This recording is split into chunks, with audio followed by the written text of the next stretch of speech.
అరణ్యకాండ 12ನೇ అధ్యాయ, సంఖ్యాకాండము 12వ అధ్యాయము, numbers the book of numbers chapter 12 ಅಧ್ಯಾಯವೆಲ್ಲ ನಾವು ಆಡಲು 16 ವಚನಗಳು ಇರ್ತವೆ. Amen, hallelujah. ಎಲ್ಲರೂ ಚಪ್ಪಾಳೆ ತಟ್ಟುತ್ತಾ ದೇವರನ್ನು ಘನಪಡಿಸೋಣ. ಆಮೆನ್. ಮೊದಲಿನ ವಚನವನ್ನು ನಾವು ಓದಿಕೊಳ್ಳೋಣ ಪ್ರಿಯರೇ. ಮೋಶೆ ಕೂಶ್ ದೇಶದ ಸ್ತ್ರೀಯನ್ನು ಮದುವೆ ಮಾಡಿಕೊಂಡಿದ್ದನು. ಅದರ ನಿಮಿತ್ತ ಮಿರಿಯಾಮಳು ಆರೋನನು ಅವನಿಗೆ ವಿರೋಧವಾಗಿ ಮಾತಾಡುವವರಾಗಿ, ಯೆಹೋವನು ಮೋಶೆಯ ಮೂಲಕವಾಗಿ ಮಾತ್ರವೇ ಮಾತಾಡಿದ್ದಾನೋ, ನಮ್ಮ ಮೂಲಕವೂ ಆತನು ಮಾತಾಡಲಿಲ್ಲವೇ ಎಂದು ಹೇಳಿಕೊಂಡರು. ಆ ಮೋಶೆ ಭೂಮಿಯ ಮೇಲಿರುವ ಎಲ್ಲ ಮನುಷ್ಯರಿಗಿಂತಲೂ ಬಹು ಸಾತ್ವಿಕನು. ಸಾಕು ಪ್ರಿಯರೇ. Amen, hallelujah. ಈ ಒಂದು ಅಧ್ಯಾಯವು ಬಹಳ ಪ್ರಾಮುಖ್ಯವಾದ ಅಧ್ಯಾಯವು. ಪ್ರೀತಿ ತೋರಿಸ್ತಾ ಇದೆ, ಸತ್ಯವನ್ನು ಸಹ ತೋರಿಸ್ತಾ ಇದೆ. ಈಗ ಪ್ರೀತಿ ಏನು ಮಾಡುತ್ತೆ ನೋಡೋಣ, ಸತ್ಯವು ಏನಾಗಿದೆ ಎಂಬುದಾಗಿ ನಾವು ಧ್ಯಾನಿಸುವವರಾಗಿರೋಣ.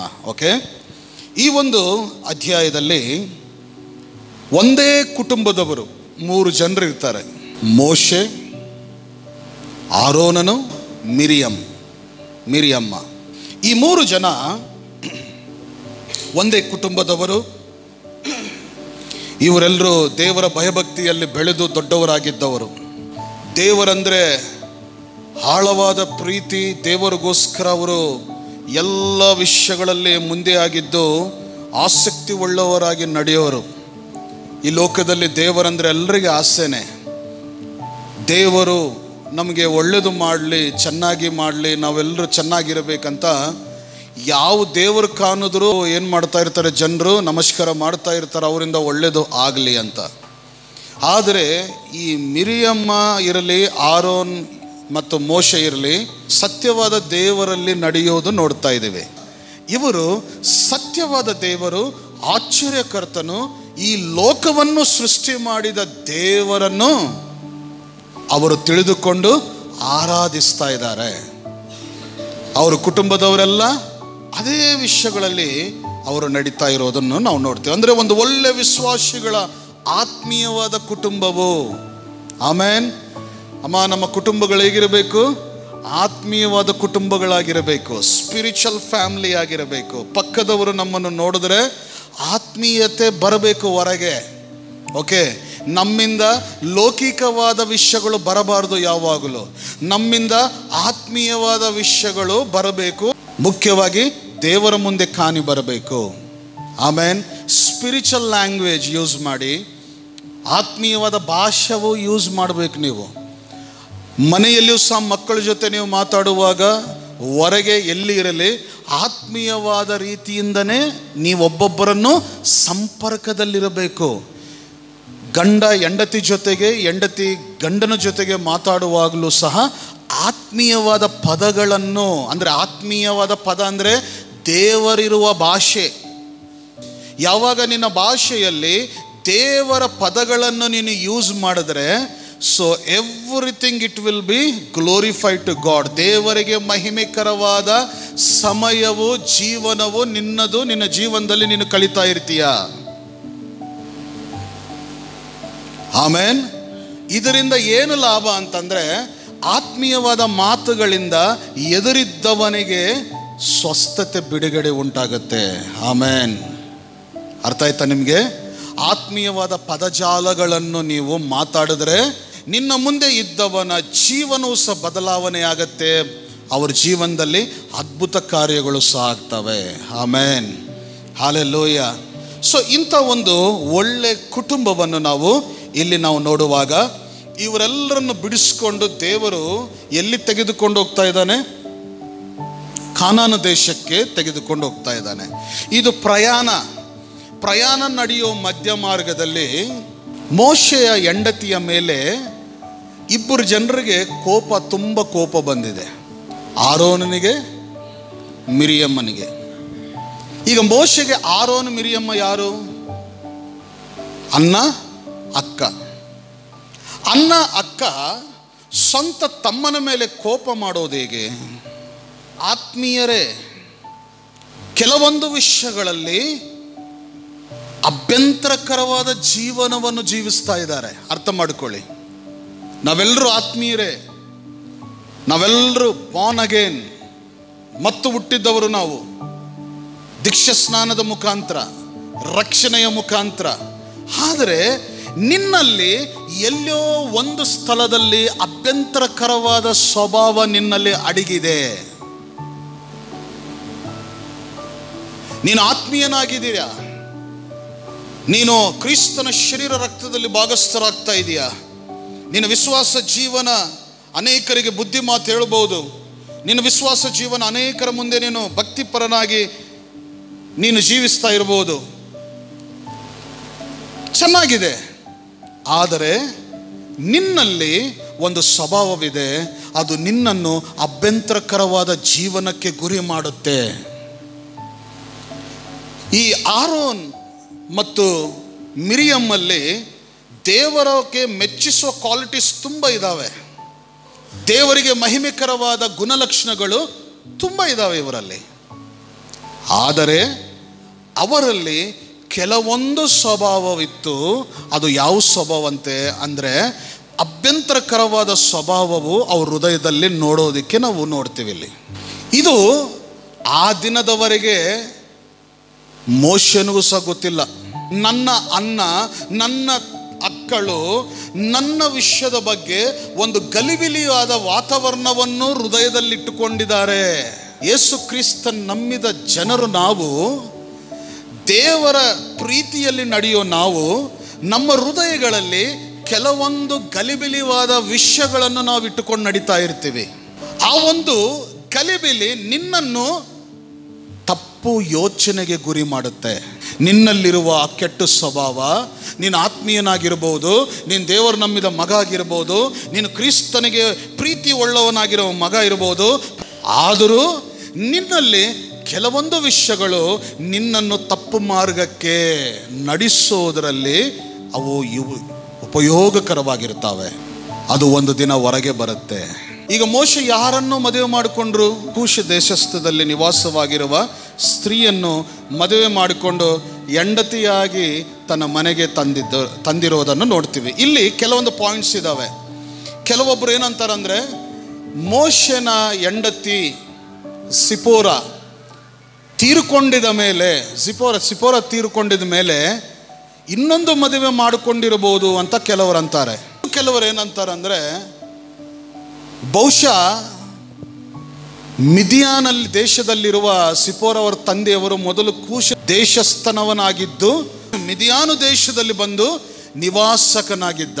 ಕೆಲವು ಭಕ್ತರು ಏನಂತಾರಂದ್ರೆ, ಮಿದಿಯಾನಿದವರೇ ಅಂದರೆ ಮಿದಿಯಾನ್ ದೇಶಕ್ಕೆ ಸಂಬಂಧಪಟ್ಟಿದ್ದವರು ಇವರು ಕೂಷ್ ದೇಶದಲ್ಲಿ ಇದ್ದವರು ಅಂತ ಪ್ರೊಡಕ್ಟ್ ಮಾಡ್ತಾರೆ.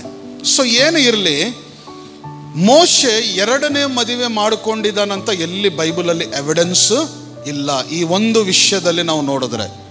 ಓಕೆ, ಸೊ ನಾವು ಸಿಪೋರನೇ ಅಂತ ನಾವು ಹಿಡ್ಕೊಳ್ಳೋಣ. ಆಮೇನ್, ಹಲ್ಲೆಲೂಯಾ.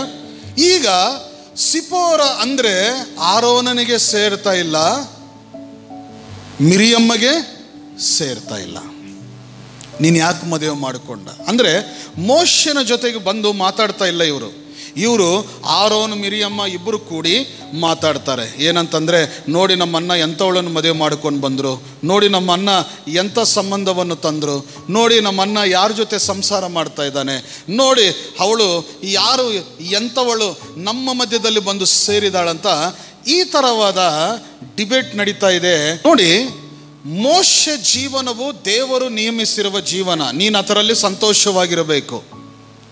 ಒಬ್ಬನ ಜೀವನವನ್ನು ದೇವರು ಕಟ್ಟಿದ ಮೇಲೆ ಅದರ ಮೇಲೆ ನೀನು ಗುಣಗುಟ್ಟಬಾರದು. ಹೇಳಿ ಆಮೇನ್. ನಿನ್ನ ಮನೆಯಲ್ಲೂ ಸಹ ದೇವರೊಬ್ಬರನ್ನು ಕಟ್ಟಿದ ಮೇಲೆ ಅವ್ರ ಮೇಲೆ ಗುಣಗುಟ್ಟಬಾರದು.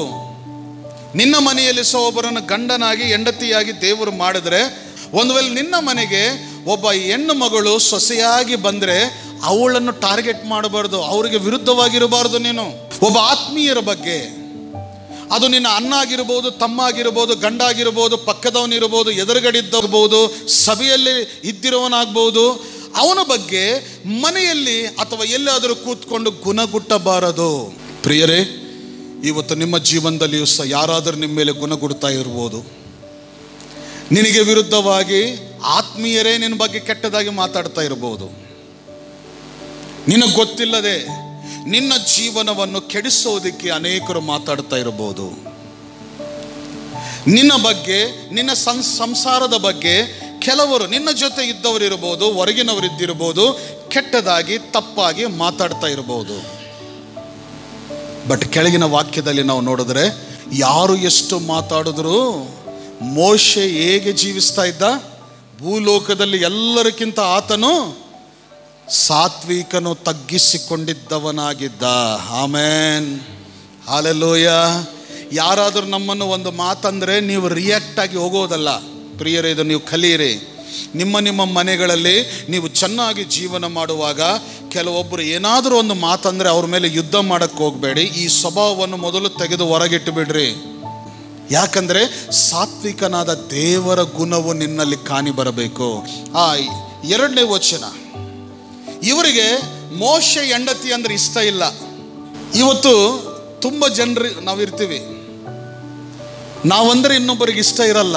ಕ್ರೈಸ್ತರ ಜೀವನ, ಯೇಸು ಕ್ರಿಸ್ತನಿಗೆ ಹತ್ತಿರವಾಗಿರುವ ಜೀವನ ಇನ್ನೊಬ್ಬರಿಗೆ ಇಷ್ಟ ಆಗಲ್ಲ. ಇದು ಫಸ್ಟ್ ನೀವು ತಿಳ್ಕೋಬೇಕು. ಇಷ್ಟ ಆಗಿಲ್ಲ ಅಂತ ನೀವು ಇನ್ನೊಬ್ಬರ ಮೇಲೆ ಹೋಗೋದಲ್ಲ. ಯೇಸು ಕ್ರಿಸ್ತನ ಜೀವನವೇ ಈ ಲೋಕದಲ್ಲಿದ್ದವರಿಗೆ ಇಷ್ಟ ಆಗಲ್ಲ. ಆತ್ಮೀಯರಾಗಿದ್ದವರಿಗೂ ಸಹ ಕೆಲವೊಬ್ಬರಿಗೆ ಇಷ್ಟ ಆಗಲ್ಲ. ನೀನು ಪ್ರೇಯರ್ ಮಾಡೋದನ್ನು ಇಷ್ಟ ಇಲ್ಲ, ದೇವರ ವಾಕ್ಯದ ಪ್ರಕಾರವಾಗಿ ನಡೆಯೋದು ಇಷ್ಟ ಇಲ್ಲ, ನಿನ್ನ ಜೀವನವು ಚೆನ್ನಾಗಿ ದೇವರಲ್ಲಿ ಕಲಿಯೋದು ಇಷ್ಟ ಇಲ್ಲ. ಯಾರಿಗೆ ಇದು? ದೇವರಲ್ಲಿದ್ದವರಿಗೆ. ಅರೆ, ದೇವರಲ್ಲಿ ಇಲ್ಲದವರು ಕೋಪ ಪಟ್ಟರೆ ಅದರಲ್ಲಿ ನ್ಯಾಯವಿದೆ. ಅಪ್ಪ, ಅವರು ದೇವರಲ್ಲಿಲ್ಲ. ಆದರೆ ದೇವರಲ್ಲಿ ಇದ್ದವರೇ, ದೇವರಂದರೆ ಪ್ರೀತಿ ಇದ್ದವರೇ, ಆತ್ಮೀಯದಲ್ಲಿ ಜೀವಿಸ್ತಾ ಇದ್ದವ್ರಿಗೋಸ್ಕರ ಏನು ಮಾಡ್ತಾ ಇದ್ದಾರೆ? ಇಷ್ಟವಿಲ್ಲ ಇದ್ದಂಗೆ ಸ್ವಭಾವವನ್ನು ಇಲ್ಲಿ ನಾವು ನೋಡ್ತೇವೆ. ಈಗ 2ನೇದವರಲ್ಲಿ ಏನು ಗುಣ ಇದೆ? ದೇವರು ಮೋಶೆನ ಮುಖಾಂತರವೇ ಮಾತಾಡ್ತಾನ, ನಮ್ಮ ಜೊತೆಗೆ ಯಾಕೆ ಮಾತಾಡಲ್ಲ? ದೇವರು ಯಾವಾಗಲೂ ಮೋಶೆ ಜೊತೆಗೆ ಮಾತಾಡ್ತಾ ಇದ್ದಾನೆ. ಅದನ್ನು ಇವರಿಗೆ ಅಭ್ಯಂತರ. ನೋಡಿದ್ರ, ದೇವರು ಯಾವಾಗ ಅವನು ಪ್ರಾರ್ಥನೆ ಕೇಳ್ತಾನೆ, ಅದು ಕೋಪ. ಒಳ್ಳೆ ಬಟ್ಟೆಗಳು ಹಾಕ್ಕೊಂಡಿದ್ದಾನಂದ್ರೆ ಕೋಪ, ಒಳ್ಳೆ ಕೆಲಸ ಮಾಡ್ತಾ ಇದ್ದಾನಂದ್ರೆ ಕೋಪ, ಒಳ್ಳೆ ವ್ಯಾಪಾರ ಮಾಡ್ತಾ ಇದ್ದಾನಂದ್ರೆ ಕೋಪ. ಸೇರ್ತಾ ಇಲ್ಲ ಪ್ರಿಯರೇ. ಇವತ್ತು ನಾವು ಸಹ ಸಭೆಯಲ್ಲಿ ನಾವು ನಿಂತುಕೊಂಡಿರುವಾಗ ಕೆಲವೊಂದು ವಿಷಯಗಳು ಅವರೇ ಮಾಡ್ತಾ ಇದ್ದಾರೆ, ನಾವು ಸಹ ಮಾಡ್ಬೋದಂತ ಇಷ್ಟ ಎಲ್ರಿಗಿರುತ್ತೆ. ಆದರೆ ದೇವರ ಪಕ್ಷಪಾತಿನ? ಬ್ರದರ್ ಜೋಸೆಫ್ ಅವರು ಅಷ್ಟೇ ವಾಕ್ಯ ಹೇಳಬೇಕು, ಯಾರು ಹೇಳಬಾರ್ದು ಅಂತಂದರೆ ದೇವರು ಬರೀ ಜೋಸೆಫ್ ಅವ್ರನ್ನೇ ಉಪಯೋಗ ಮಾಡ್ತಾನ, ಯಾರಿಗೆ ಉಪಯೋಗ ಮಾಡಲ್ವಾ? ಕಾಣಿಕೆ ಇಡೋರು ಅವರೇ ಹಿಡಿತಾರೆ, ನಮಗೂ ಕೊಡಲ್ಲ ಅಂತಂದರೆ ದೇವರೇನು ಪಕ್ಷಪಾತಿ ಏನ? ದೇವರು ಅವರನ್ನೇ ಆಶೀರ್ವಾದ ಮಾಡ್ತಾ ಇದ್ದಾನೆ, ನಮಗೆ ಮಾಡ್ತಾ ಇಲ್ಲ ಅಂತಂದರೆ ಅದು ಭೇದ ಭಾವನ? ದೇವರು ಆ ಥರ ಯಾವಾಗೂ ಮಾಡಲ್ಲ. ಸತ್ಯವಾಗಿ ನೋಡಿದ್ರೆ ದೇವರು ಎಲ್ಲರಿಗೆ ಅವಕಾಶವನ್ನು ಕೊಟ್ಟಿರ್ತಾನೆ. ಹೇಳಿ ಆಮೆನ್. ನೋಡೋಣವಾ? ಸೊ ಎಲ್ಲಿದೆ ಆ ವಾಕ್ಯ ನೋಡೋಣ. ವಿಮೋಚನ ಕಾಂಡ 4ನೇ ಅಧ್ಯಾಯ 30ನೇ ವಚನ. ಯೆಹೋವನು ಮೋಶೆಗೆ ಹೇಳಿದ ಮಾತುಗಳನ್ನೆಲ್ಲ ಆರೋನನು ಅವರಿಗೆ ತಿಳಿಸಿ, ಜನರ ಮುಂದೆ ಆ ಮಹತ್ ಕಾರ್ಯಗಳನ್ನು ಮಾಡಲು ಜನರ ನಂಬಿದರು. ಸಾಕು ಪ್ರಿಯರೇ, ಇಲ್ಲಿ ಆರೋನನ ಜೊತೆಗೆ ಯಾರು ಮಾತಾಡಬೇಕಂತ ಇಷ್ಟಪಟ್ಟರಲ್ಲಿ? ದೇವರೇ. ದೇವರು ಆರೋನನ ಜೊತೆಗೆ ಮಾತಾಡಬೇಕು. ಈಗ ದೇವರು ಯಾರಿಗೆ ಆಜ್ಞಾಪಿಸಿದ್ದಾನೆ? ಮೋಶೆಗೆ ಆಜ್ಞಾಪಿಸಿದ್ದಾನೆ. ಮೋಶೆ, ಆರೋನ್ ಜೊತೆಗೆ ನಾನು ಮಾತಾಡಬೇಕು, ನೀನು ಡೈರೆಕ್ಟ್ ಫೋನ್ ಕಾನ್ಫರೆನ್ಸಲ್ಲಿ ತಗೋ ಅಂತ ಅಂದ್ಬಿಟ್ಟ. ಆಮೇನ್. ದೇವರ ಸೇವಕರ ಜೊತೆ ಕೆಲವೊಂದು ಸಾರಿ ದೇವರು ಮಾತಾಡಲ್ಲ, ಕೆಲವೊಂದು ಸಾರಿ ಆತನು ನಂಬಿದ ವಿಶ್ವಾಸಿಗಳ ಜೊತೆನೂ ದೇವರು ಮಾತಾಡ್ತಾನೆ. ಆಮೇನ್. ಕೆಲವೊಂದು ಸಾರಿ ದೇವರು ತನ್ನ ಆಶೀರ್ವಾದ ಸೇವಕನಿಗೆ ಕೊಡಲ್ಲ, ಸೇವಕರಿಂದ ಮಾತಾಡಿಸಿ ಜನರಿಗೆ ಹಂಚಿಬಿಡ್ತಾನೆ ದೇವರು.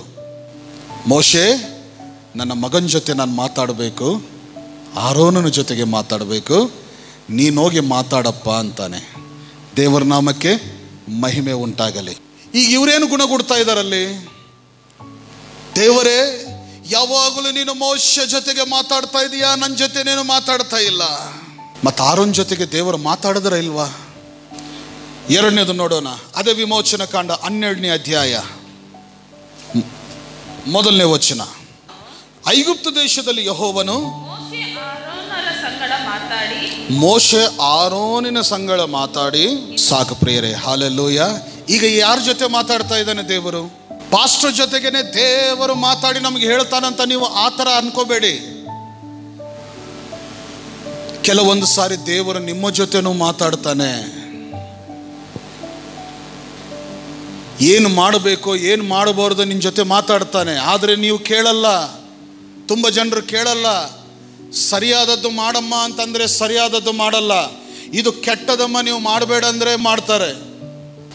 ಮೋಶೆ ಯಾವಾಗಲೂ ಮಾತು ತಪ್ಪಲಿಲ್ಲ. ದೇವರು ಹೇಳಿದ್ದನ್ನು ಮಾಡ್ತಾ ಇದ್ರು. ಆಮೇನ್. ಸೊ ದೇವರು ಹೇಳಿದ್ದು ಮಾಡ್ತಾ ಇದ್ದಕ್ಕೋಸ್ಕರ ದೇವರ ಕನೆಕ್ಷನ್ ಮೋಶೆನ ಜೊತೆಗೆ ಬಲವಾಗಿತ್ತು. ಹೇಳಿ ಆಮೇನ್. ದೇವರು ಹೇಳಿದ್ದನ್ನು ಯಾವಾಗಲೂ ನಾವೆಲ್ಲರೂ ಕರೆಕ್ಟಾಗಿ ಮಾಡಿದರೆ ದೇವರ ಒಂದು ಶಕ್ತಿ ಬಲವು ನಮ್ಮ ಜೊತೆ ಬಲವಾಗಿರುತ್ತೆ. ನಿನ್ನ ಕುಟುಂಬ ಜೊತೆಗಿರುತ್ತೆ. ನಿನ್ನ ಲೈಫ್ ಚೆನ್ನಾಗಿರುತ್ತೆ. ನೀನು ತಪ್ಪಿ ಹೋಗಲ್ಲ. ನಿನ್ನ ಮಕ್ಕಳು ಚೆನ್ನಾಗಿ ಬೆಳೀತಾರೆ, ಜ್ಞಾನವಂತರಾಗಿರ್ತಾರೆ, ಸಾಧನೆಯನ್ನು ಮಾಡ್ತಾರೆ.